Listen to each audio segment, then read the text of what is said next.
रामू एक बहुत ही गरीब किसान था। उसके पास अपनी तो कोई जमीन नहीं थी, परंतु वो किसी के खेतों में काम किया करता था, जिससे कि उसे थोड़ी बहुत तनख्वाह मिल जाती थी और उनके घर का गुजारा चल जाता था। रामू के घर में उसकी बीवी शांति और 2 छोटे छोटे बच्चे थे। शांति बहुत ही समझदार औरत थी। कम तनख्वाह होते हुए भी वो घर को बहुत अच्छे से चलाती थी और थोड़े बहुत पैसे बचाकर बच्चों को स्कूल भी भेजती थी। वो जानती थी कि पढ़ना कितना जरूरी है। यदि उसके बच्चे अनपढ़ रह गए तो वो भी जीवन भर किसी की गुलामी करते रहेंगे। बस उन लोगों की जिंदगी इसी तरह बीत रही थी। जो थोड़े बहुत पैसे मिलते थे वे लोग उसी में ही खुश थे। रामू के दोनों बच्चों के स्कूल में काफी दोस्त बन गए थे, इसलिए वो बच्चे अपने दोस्तों के घर भी आते जाते थे। एक दिन दोनों बच्चे अपने दोस्त के घर गए, जिसके पिताजी जमींदार थे। उनका घर काफी बड़ा था और हर सुख सुविधा की चीज वहाँ पर थी। उस समय गर्मी का मौसम था और स्कूल में गर्मी की छुट्टियाँ चल रही थी। सोनू और मोनू जैसे ही अपने दोस्त के घर के अंदर घुसे तो वहाँ पर ठंडक महसूस हुई। उन्हें बहुत अच्छा लगा। अरे वाह, इनके घर में तो कितनी ठंडक है, पर हमारे घर में तो इतनी गर्मी होती है, वहाँ बैठना भी मुश्किल होता है। अरे ये अमीर लोग हैं, घर में एसी लगा हुआ है, इसीलिए ये घर ठंडा है। अपने दोस्त के घर को देखकर दोनों बच्चे मन ही मन सोचने लगते हैं कि ये लोग कितने खुशनसीब हैं। इनके पास तो सब कुछ है, इतना सुंदर घर और गर्मी से बचने के लिए एसी। दोनों बच्चे अपने दोस्त के घर से वापस आते हैं और आकर अपनी माँ से बताते हैं कि वहाँ पर उन्हें कितना अच्छा लगा। माँ, उनका घर तो बहुत ही सुंदर है। आपको पता है, हमारे घर में तो इतनी गर्मी होती है, परंतु उनके घर में इतनी ठंड थी, हमारा तो मन ही नहीं कर रहा था वापस आने का। माँ, क्या हम भी घर में एसी नहीं लगवा सकते? हमें कितनी सड़ी गर्मी में यहाँ रहना पड़ता है। अरे बेटा, ऐसा नहीं कहते, वो लोग अमीर लोग हैं, तुम्हारे पिताजी एक गरीब किसान हैं। हम लोग सब चीजें नहीं ले सकते हैं और दूसरों की चीज देखकर ऐसे लालच नहीं करना चाहिए। हमारे पास जो है हमें उसी में खुश रहना चाहिए। तुम लोग ऐसी बातें मत सोचा करो। पर दोनों बच्चों के मन से एसी की ठंडी हवा निकल ही नहीं रही थी। वो तो सोचने लगे कि अब काश हमारे पास भी ऐसा एसी हो, पर गरीब रामू एसी कहाँ से लाता। आए दिन दोनों बच्चे अपने माँ बाप का सिर खाने लगे कि हमें भी एसी चाहिए। माँ, क्या हम भी घर में एसी नहीं लगवा सकते? हमें कितनी सड़ी गर्मी में यहाँ रहना पड़ता है। रामू अपनी बीवी से कहता है, देखो शांति, हम लोग तो बड़े हैं, हम समझते हैं कि हम ये सब चीजें नहीं ले सकते, परंतु ये तो छोटे छोटे बच्चे हैं। दूसरों के पास अच्छी चीजें देखकर इनके मन में लालच आना तो स्वाभाविक है। मैं चाहता तो हूँ कि इनकी सब इच्छा पूरी हो, परंतु ये मेरे बस की बात नहीं है। मैं मजबूर हूँ। अरे आप बिल्कुल चिंता न करें, ये तो बच्चे हैं, 2-4 दिन में जिद करके भूल जाएंगे। आप क्यों इतना सोच रहे हैं? और यदि भगवान ने कभी चाहा तो हमारे पास भी सब कुछ अच्छा होगा। बस आप ज्यादा सोचे नहीं। शांति इस तरह से अपने पति व बच्चों को समझा दिया करती थी। रामू जिसके खेत में काम किया करता था वो काफी पैसे वाला आदमी था, परंतु बहुत ही कंजूस और किसी की भी मदद ना करने वाला। उसके घर में उसके अलावा और कोई नहीं रहता था। उसकी शादी नहीं हुई थी, इसलिए वो अकेला ही लाखों रुपए का मालिक था, परंतु फिर भी कभी किसी की मदद नहीं करता था। इतना पैसा होने के बावजूद भी वो बहुत कंजूस था। एक बार रामू उससे कुछ पैसे उधार मांगने गया तो उसने साफ इनकार कर दिया। देखो भाई, जो काम करते हो उसी के पैसे लिया करो, उधार मांगकर मुझे परेशान मत करो। इसी तरह दिन बीत रहे थे। एक दिन रामू और उसकी बीवी शांति बाजार से कुछ सामान लेकर घर वापस आ रहे थे। तभी उन्होंने देखा कि सामने एक व्यक्ति गाड़ी से टकराकर सड़क पर गिर गया है और उसके पैर से बहुत खून निकल रहा है। लोग उसके आसपास भीड़ जमा किए हुए थे, परंतु कोई उसकी मदद नहीं कर रहा था। रामू ने जैसे ही आगे जाकर देखा तो वो ये देखकर हैरान हो गया कि ये तो उसके मालिक है। अरे अरे, ये तो मेरे मालिक हैं। लगता है इनका किसी गाड़ी से एक्सीडेंट हुआ है। कितना खून निकल रहा है। यदि हम इन्हें जल्दी से अस्पताल नहीं ले गए तो इनका बचना मुश्किल है। शांति भी बहुत अच्छे स्वभाव की औरत थी। उन दोनों ने मिलकर जल्दी से एक ऑटो रिक्शा किया और मालिक को उसमें लिटाकर जल्दी से अस्पताल ले गए। अस्पताल में डॉक्टर ने उनका चेकअप किया और रामू से कहा, इनका काफी खून बह गया है, इन्हें जल्दी ही खून चढ़ाना होगा। यदि आप में से कोई खून दान करेगा तो इनकी जान बचाई जा सकेगी। जी जी जी डॉक्टर साहब, मैं खून देने के लिए तैयार हूँ। आप जितना चाहे खून ले लें, परंतु मेरे मालिक की जान बचा लें। डॉक्टर उसको अंदर ले जाते हैं और रामू अपने मालिक के लिए 2 बोतल खून दान दे देता है। तुरंत मालिक को खून चढ़ाया जाता है और कुछ ही घंटे में उन्हें होश आ जाता है। रामू शांति से कहता है, देखो शांति, मालिक का इस दुनिया में कोई नहीं है, इसलिए मुझे नहीं पता कि हमें किसे बताना चाहिए। अब हमारा फर्ज बनता है कि जब तक ये ठीक नहीं हो जाते हम इनका ध्यान रखें। तो तुम घर से कुछ खाना बनाकर इनके लिए ले आओ, मैं यहीं रुका हूँ। शांति जल्दी से घर जाती है और घर में जो कुछ थोड़ा बहुत था बनाकर दोनों के लिए खाना अस्पताल ले आती है। मालिक को भी होश आ गया था। डॉक्टर उन्हें बताते हैं कि किस तरह रामू ने अपना खून देकर उनकी जान बचाई है, वरना जिस हालत में उन्हें अस्पताल लाया गया था उनका बच पाना बहुत मुश्किल था। मालिक ये सब सुनकर बहुत शर्मिंदा होते हैं कि उन्होंने रामू के साथ कितना बुरा व्यवहार किया, पर फिर भी उसने अपनी जान की परवाह ना करते हुए की जान बचाई। अगले दिन डॉक्टर उन्हें छुट्टी दे देता है और वे रामू से माफी मांगते हैं। रामू, यदि मैं चाहूं भी तो तुम्हारा एहसान जिंदगी भर नहीं उतार सकता। मेरा तो इस दुनिया में कोई नहीं है, परंतु तुम मेरे अपनों से भी बढ़कर निकले। कोई अपना भी शायद ऐसे समय पर मेरी मदद ना करता। मेरे पास इतनी बड़ी हवेली है, इतना पैसा है। मैं चाहता हूँ कि तुम लोग मेरे साथ मेरे घर पर रहो। तुम्हारे वहां रहने से मुझे भी लगेगा कि मेरे अपने लोग हैं मेरे पास। और तुम कितने ईमानदार भी तो हो। आज से मेरा कारोबार और गोदाम सब तुम देखना। इससे तुम्हें भी अच्छी खासी कमाई होगी और तुम्हारे बच्चों का भविष्य भी बन जाएगा। मालिक उन्हें कहता है कि वो आज से ही अपने परिवार और बच्चों को लेकर उनके साथ हवेली पर चले। शांति और रामू मालिक की ये बात सुनकर उनका शुक्रिया अदा करते हैं और अपने भगवान का भी शुक्रिया अदा करते हैं कि आखिर भगवान ने उनके सब कष्ट दूर कर ही दिए। बच्चे जैसे ही हवेली में घुसते हैं, वहां की ठंडी हवा महसूस करके और वहां लगे एसी को देखकर उनकी खुशी का कोई ठिकाना नहीं रहता। वो दोनों बच्चे खुशी के मारे नाचने लगते हैं। अरे वाह माँ, पिताजी देखा, हमारे पास भी एसी आ गया।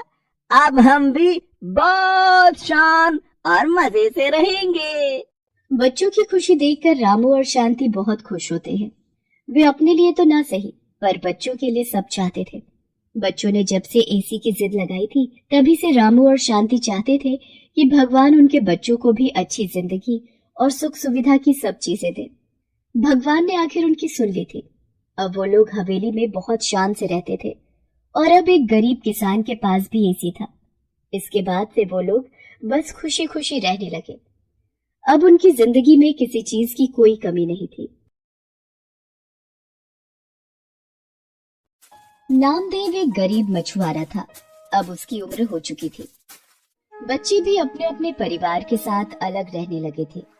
नामदेव का शरीर कमजोर हो चला था, इसलिए वो अब मछलियां पकड़ने बीच समुद्र में नहीं जा पाता था। वो समुद्र के किनारे पर ही मछलियां पकड़ने के लिए चला जाता था। एक रोज, मंगला, मैं जरा समुद्र किनारे होकर आता हूँ। शायद कुछ मछलियाँ मिल जाए तो बेचकर पैसे आ जाएंगे। तुम भी कहाँ तक मेहनत करोगे जी? अब तुम्हारी भी तो उम्र हो चली है। आज बच्चों का सहारा होता तो हम भी आराम की 2 वक्त की रोटी खा रहे होते। मंगला, बेटों का नाम मेरे सामने ना ही ले तो अच्छा है। उन दोनों ने आज तक हमारी कोई खबर नहीं ली है। पिछले 2 साल से एक बार भी मिलने नहीं आए दोनों। चल मैं आता हूँ थोड़ी देर में। नामदेव का नसीब खराब था और जब एक गरीब का नसीब खराब हो तो सब कुछ गलत ही होता है। नामदेव अभी समुद्र के किनारे पहुंचा ही था कि अचानक, अरे नामदेव, क्या हुआ? लगता है बेहोश हो गया।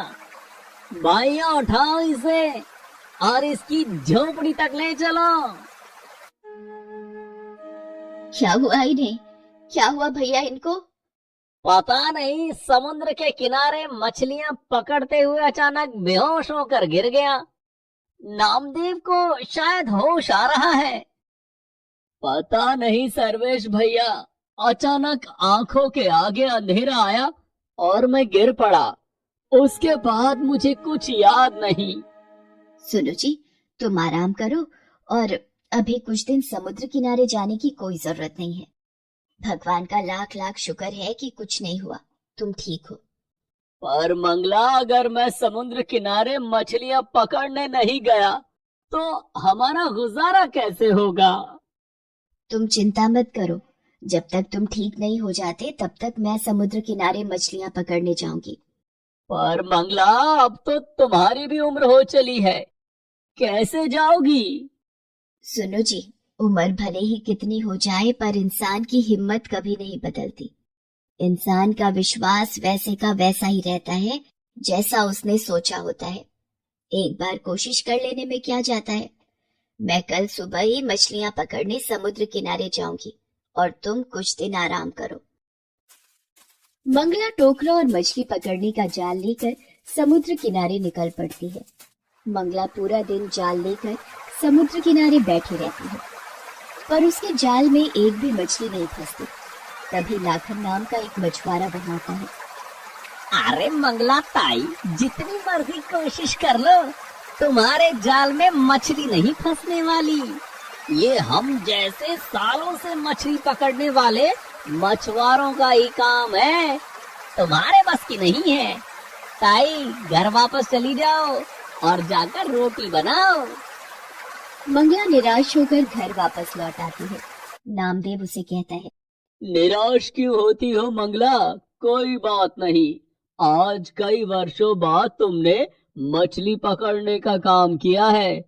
कल दोबारा कोशिश करना, मुझे पता है तुम इस काम में जरूर सफल होगी। तुम सही कह रहे हो, मैंने हिम्मत नहीं हारी। मैं कल एक बार फिर कोशिश करूंगी।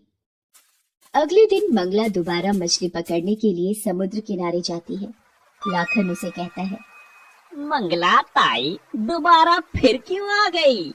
तुम्हें पता है तुम्हारी अब उम्र नहीं रही, तुम थक जाओगी, पर पूरा दिन मछली तुम्हारे जाल में नहीं आएगी। अरे मैं किसी मछली को छोड़ूंगा तभी तो तुम्हारे जाल में फंसेगी ना। लाखन, तुम मेरे बेटे की उम्र के हो, इसीलिए तुम्हें भी नसीहत दे रही हूँ। कभी भी किसी गरीब का मजाक मत उड़ाना। किसी का नसीब बदलते देर नहीं लगती। तुम भी भगवान की बनाई इसी दुनिया में रहते हो और मैं भी। भगवान किसका नसीब कब बदल दे ये वही जानते हैं। मंगला की बात सुनकर लाखन चुप हो जाता है और अपना काम करने लगता है। मंगला इसी कोशिश में थी कि कुछ मछलियां जाल में फंस जाएंगी। बेचारी भूखी प्यासी समुद्र के किनारे जाल डालकर बैठी रही। शाम हो चुकी थी, सब मछुआरे अपने घर जा रहे थे। मंगला निराश होकर लौटने लगती है तभी लगता है कोई मछली फंसी, जाल में हरकत हुई है, देखो तो। अरे हाँ, ये तो सचमुच एक बड़ी मछली फंसी है, जल्दी से इसे बाहर निकालती हूँ। मंगला जाल में एक बड़ी मछली को देखकर बड़ी खुश होती है और उसे जाल से बाहर निकालने लगती है। तभी, मुझे छोड़ दो, मेरे छोटे बच्चे मेरा इंतजार कर रहे होंगे। अगर मैं उनके पास समय पर नहीं गई तो वो भूखे मर जाएंगे। मैं उनके लिए खाना लेने निकली थी, मुझे लगा रात हो चुकी है। सभी मछुआरे अपने घर जा चुके होंगे, इसलिए मैं समुद्र के किनारे पर भोजन तलाशने आ गई थी। मुझे नहीं पता था कि तुम यहाँ पर अभी भी रुकी हुई हो। तुम्हारी बहुत कृपा होगी, तुम मुझे अगर छोड़ दोगी तो। अगर मैंने तुम्हें छोड़ दिया तो हमें आज फिर भूखा सोना पड़ेगा। पिछले 3 दिन से मैं समुद्र किनारे पर आती हूँ, पर खाली हाथ ही लौट जाती हूँ। आज बहुत दिनों के बाद तुम मेरी पकड़ में आई हो, पर मैं तुम्हारे साथ भी तो इतनी निर्दयता नहीं कर सकती। मैं तुम्हारे बच्चों की खातिर तुम्हें आजाद करती हूँ। तुम्हारा बहुत बहुत शुक्रिया, तुमने मुझे छोड़ दिया। अब मैं अपने बच्चों के पास जा सकती हूँ। मंगला, तुम बहुत ही दयालु हो, तुम्हारा मन बहुत ही कोमल है। तुमने मुझे छोड़ दिया, मैं भी तुम्हारी मदद करना चाहती हूँ। ये लो मंगला, ये एक जादुई जाल है। तुम इसे जब भी समुद्र में फेंकोगी तो ढेरों मछलियाँ इस जाल में अपने आप फंस जाया करेंगी। तुम आराम से अपने पति के साथ जीवन यापन करो। मछली मंगला को एक जादुई जाल दे देती है। मंगला वो जाल लेकर घर आ जाती है और सारी बात नामदेव को बताती है। मंगला, तुमने उस मछली के कहने पर उसे छोड़ दिया। पता नहीं ये जाल जादुई है भी या नहीं। सुनो जी, मुझे इससे कोई फर्क नहीं पड़ता कि ये जाल जादुई है या नहीं, पर किसी माँ को अपने बच्चों से जुदा करना वो भी तो सही नहीं था ना। मंगला अगले दिन वो जादुई जाल लेकर समुद्र किनारे जाती है और भगवान का नाम लेकर वो जाल को समुद्र में फेंकती है। अरे मंगला ताई, तुम पिछले एक हफ्ते से जाल को समुद्र में फेंक रही हो, पर तुम्हें पता है तुम्हारे हाथ कुछ नहीं आने वाला। अरे ये क्या, मंगला ताई के जाल में इतनी ढेरों मछलियाँ, ये कैसे हो सकता है? इतनी मछलियाँ तो आज तक मेरे जाल में कभी नहीं फंसी।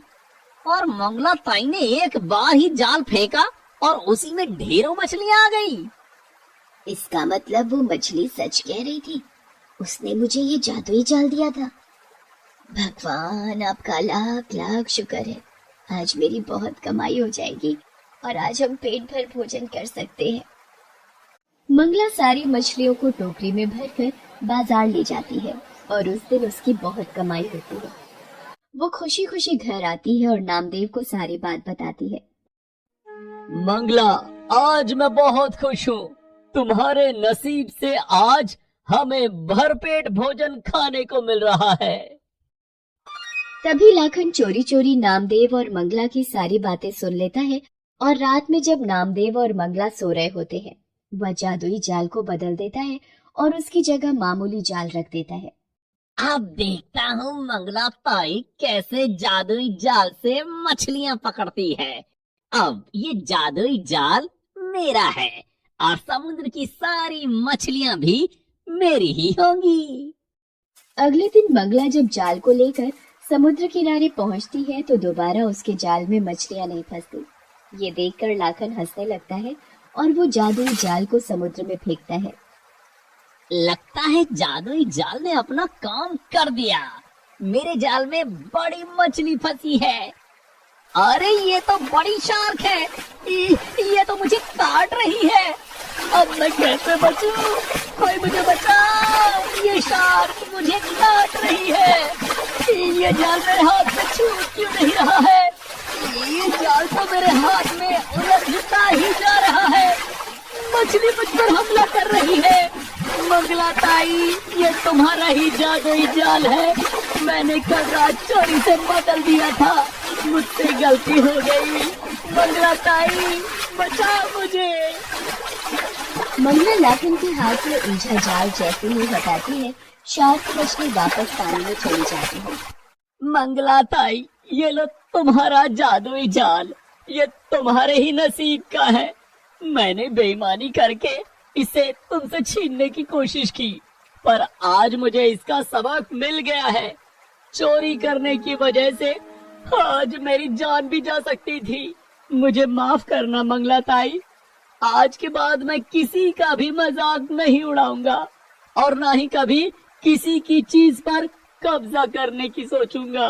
कोई बात नहीं लाखन, सुबह का भूला यदि शाम को घर वापस लौट आए तो उसे भूला नहीं कहते। तुम्हें अपनी गलती का एहसास हुआ, इस बात की मुझे खुशी है। धीरे धीरे नामदेव और मंगला बहुत पैसे वाले बन जाते हैं। ये बात जब उनके बेटों को पता चलती है तो वो उन्हें अपने साथ ले जाने के लिए आते हैं, पर मंगला और नामदेव उनके साथ जाने के लिए मना कर देते हैं और दोनों पति पत्नी एक दूसरे के साथ खुशी खुशी अपना जीवन गुजारने लगते हैं।